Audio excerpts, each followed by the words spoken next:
Ashamar Kafune daawwattootaa fi hordoftoota AGM akkam jirtan nageenya rabbii guddaan bakkuma isin jirtanitti sinirraa haa jiraatu jecha AGM irraa sagantaa tokko qabadhee isiniif dhiyaadheetii jira.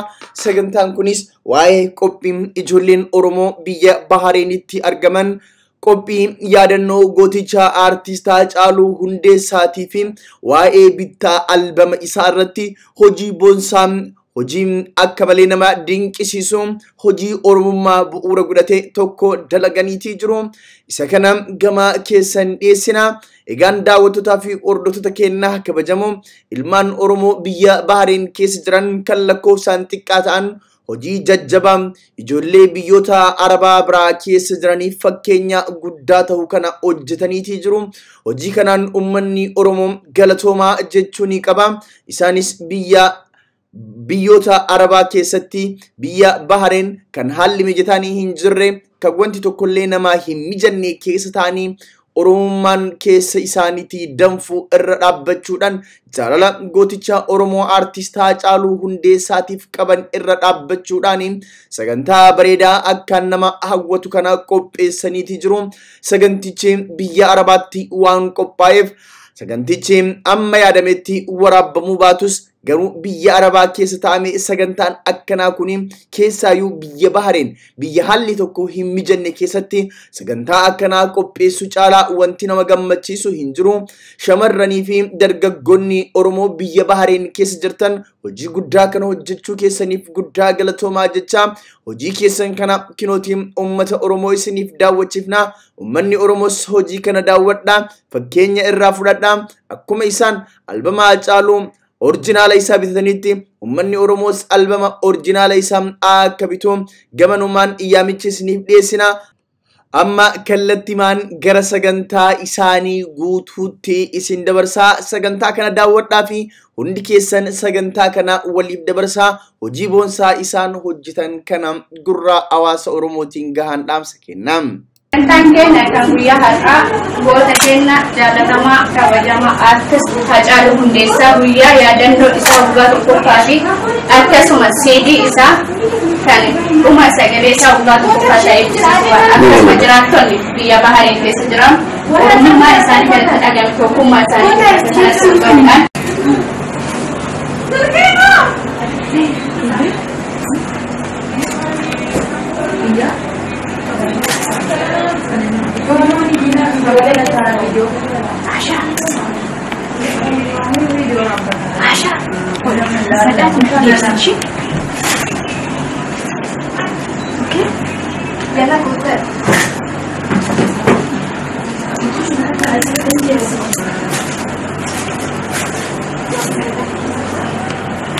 namoonni dubbatanii jiru sagantaa dhaleeggata.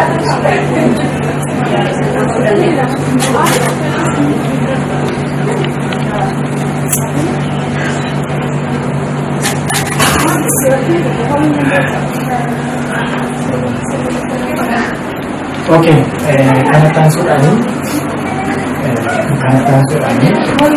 kamu bisa bangunnya, amat terakhir itu juga, kalau kisi terakhir itu, suci dalam kuntani, kuasa, kan?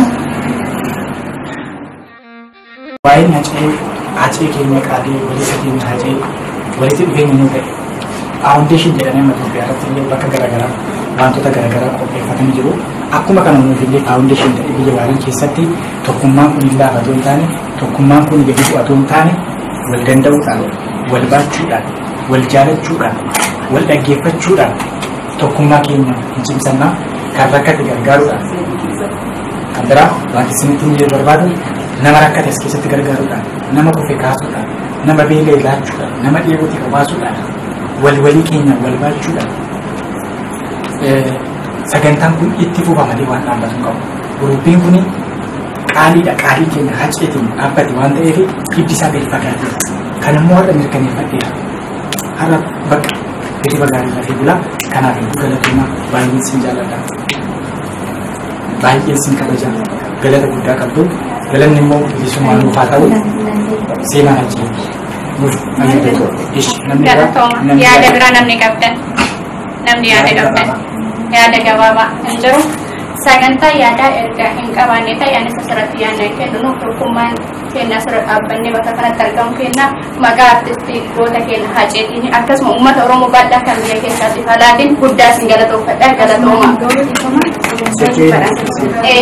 Achirraan sagantaan itti aanu sagantaa keekii muruuti.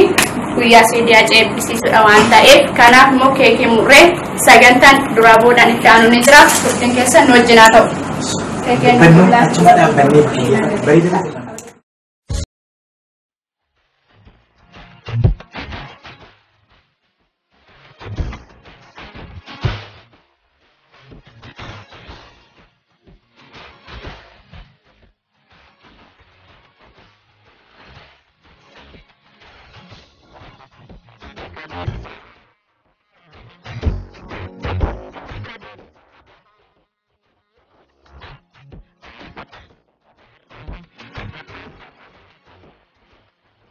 Sagantaa badhaasaa yookiin kennaa addaa dhugaa isinitti himuuf namni nu keessaa garee kana tokkummaa kenna mul'isuuf har'a badhaasa isa barbaachisa.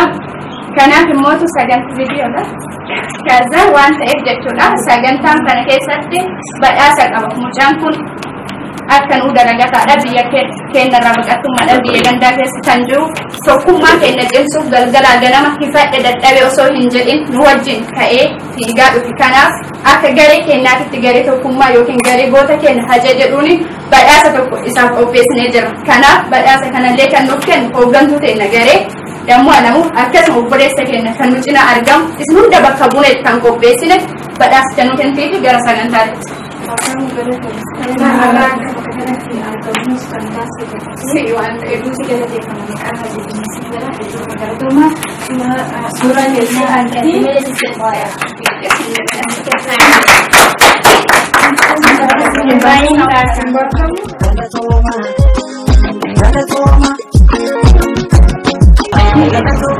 Sababni semua amma matan gare keessatti hirmaattonni garee sadeeqa akkasumas immoo obboleettiin keenya raawwatanii lafa turee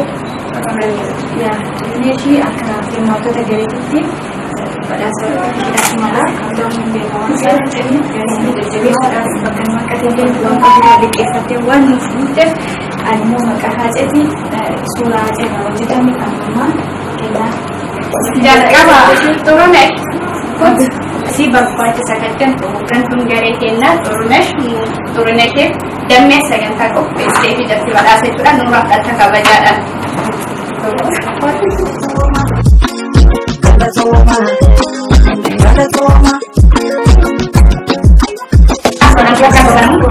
Sagantaa yeroo itti aansuudhaan obboleettii keenya iftaantuu garee yookiin immoo hooggantuu keessallee ni jirti. Ati bani sawi haadhi badan baniin koyi wadatti itti aansuudhaan Zeenaba Usmaan garee kana keessatti waliin galateeffadhuu fi Zeenabaani dhugaan madiffachuu gaafa garee kana ijaaru ana qofaan isheetti yaadan qaban ture rafee gaafan itti yaadu bakka inni hirmaatee gaafadhe yeroo inni gaafadhu yaada koo hundinne anis yaada akkasii sammuu keessaa qaba wanti naa jedhaaf kan hin goone maafa hin goone jette ijoollees kan nu fidashiidha jalqaba ishee wajjiniin lama taane achiin baay'ee kanaaf galateeffadha.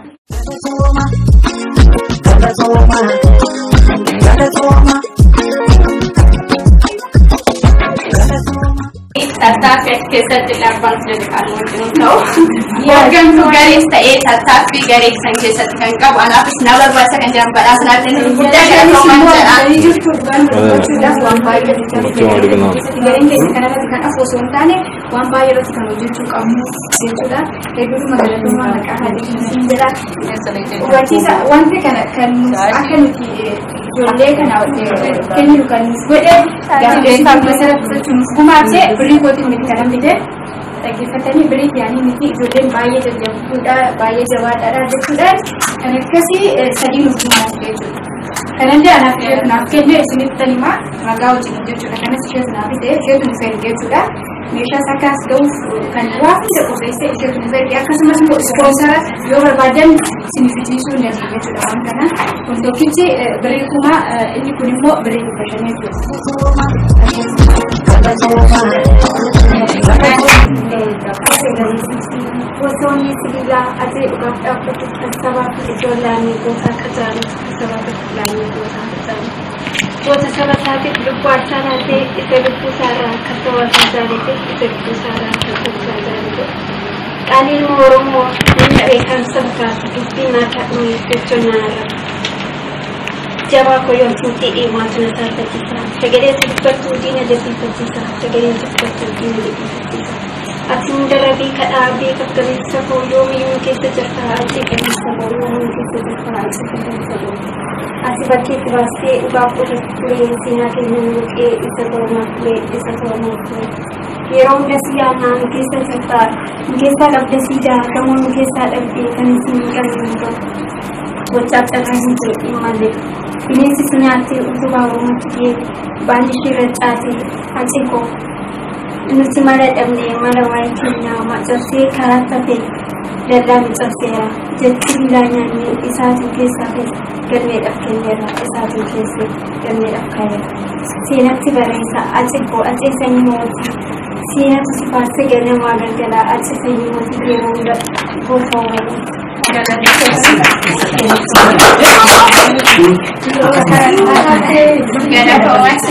Sagantaan itti aanu akkaataa tokkummaa keenya kan garee akkasuma immoo kaayyoo garee kanaaf itti ol geenne saganticha kanarratti yaada gabaabaa namni dubbatu dammee hooggantuu garee ajjatti kabajaan garanatti affeerraan.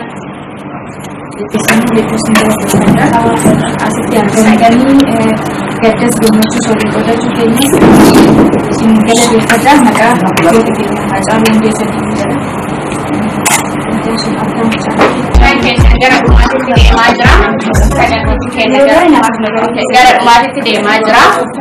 Kanaaf amma sagantaan itti aanu badhaasa dhumatee jira. Sagantaan keenya namni galateeffachuu barbaadu irra deebi'ee fuula sammas jechuudha. Jalqaba irratti obboleessa keenyaaf taa'uudha. Ittisan hooggantuu gara keenyaan deebisee jechuudha. Hunda caalaa immoo kan jajjabina nu kennee nu hirmaachise gaazexeessituu Masrat Dhaabaa. Hedduu galatoomii galata guddaa nu biraa qabdaa meeshaa kanas akka nu bira ga'uu fi jajjabina garee kanaallee akka nu ta'u nus akka uummata Oromoo cinaa jirra jennee of beeksifne kan nu taasise isiidha guddaa galatoomii jennaan sagantaan keenya gara xumuraatti deemee jira.